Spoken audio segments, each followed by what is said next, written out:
என்னோட ஒரு குழந்தை வந்து பார்வதியை ரொம்ப பிடிக்கும். ம். பாத்துன்னு சொன்ன குழந்தை. அவ தான் பார்வதிய போய் கட்டி புடிச்சு முத்தம் குடுத்தா. ஆமாமா. ஆனா அந்த குழந்தை ஷார்ட்ஸ்ல பார்க்கும்போது பார்த்துட்டாங்க.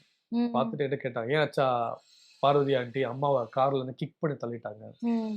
நான் சொன்னேன், "ஒண்ணும் இல்ல. அது டோர்ல பண்ணது தான்." ஏன்னா சொல்லக்கூடாதுல்ல.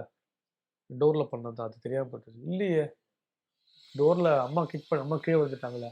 ஏன் அவங்க இறங்கல?" இப்படி கேட்டப்போ, நான் என்னால பதில் சொல்ல முடியல. நான் பிக் பாஸ் அவங்கள பார்க்க விடுறதில்ல. ஏன் பார்க்க விடுறதில்ல? சில நல்ல விஷயங்கள் பார்த்துட்டா, ஓகே குழந்தைங்க மனசுல பதிஞ்சிரும்னு. இவங்க என்கிட்ட சொல்றாங்க. ம். "நீ பார்த்தியான்னு?" சொல்லி அப்போ கசின்ஸ நான் பார்த்தேன். டிவி பார்த்தேன். இல்ல, இல்ல ஷார்ட்ஸ் எல்லாத்துலயும் வந்துட்டு இருக்கே. சொன்னேன், "இல்ல, இல்ல அது கேமு." கேமா இருந்தாலும் எப்படி பார்வதி ஆன்டி இப்படி பண்ணுவாங்க? வெரி பேட்ல ஆச்சா. அப்ப நான் சொன்னேன். அப்ப நான் குழந்தைகிட்ட சொன்னேன், "பார்வதி ஆன்டி பேட்லாம் கிடையாது. அது ஏதோ ஒரு கேம்ல நடந்துச்சு. ஓகே. சரி ஃபைன்." ஸோ எனக்கு அவங்கள ஹர்ட் பண்ணணும்னு அவசியம் கிடையாது. ம்.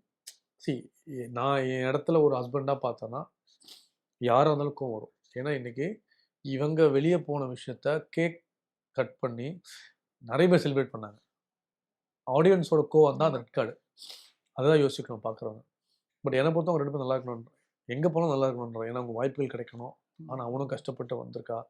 பார்வதியும் பல இடத்துல கஷ்டப்பட்டு வந்தவங்க தான். ஒரு இடமா மேல, மேல, மேல. ஆனா ம். அந்த இடத்துல அவங்க லாஸ்ட் ஆயிட்டாங்க. ஏன் லாஸ்ட் ஆனாங்கன்னு இவ்ளோ தூரம் 2 பேருமே ஃபைனல்ஸ்‌க்கு தகுதியான ஆட்கள். கிட்டத்தட்ட. ஆனா இவங்களுக்கு நெறைய வார்னிங் குடுத்துட்டாங்க. மைக் ம். மாட்டுறது, அங்கங்க மைக்க மாட்டி நீங்க பேசுற விதங்கள், ம். உள்ள ஒரு விஷயம் நடந்தது.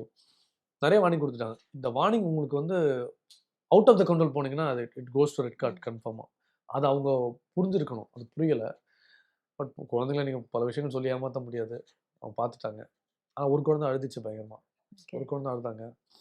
நான் சொல்லிட்டேன், "ஒண்ணும் இல்ல இது கேம்மா. அவங்க ஹைட் அண்ட் சீக் விளையாடுறாங்க." சரி நம்ம குழந்தைங்கள எப்படி ஏமாத்துவோம்? அப்படிதான் ஏமாத்த முடியும். நமக்கே கஷ்டமா இருந்துச்சு. But okay. மனசுல வச்சுக்க மாட்டாங்க. மறந்துருவாங்க.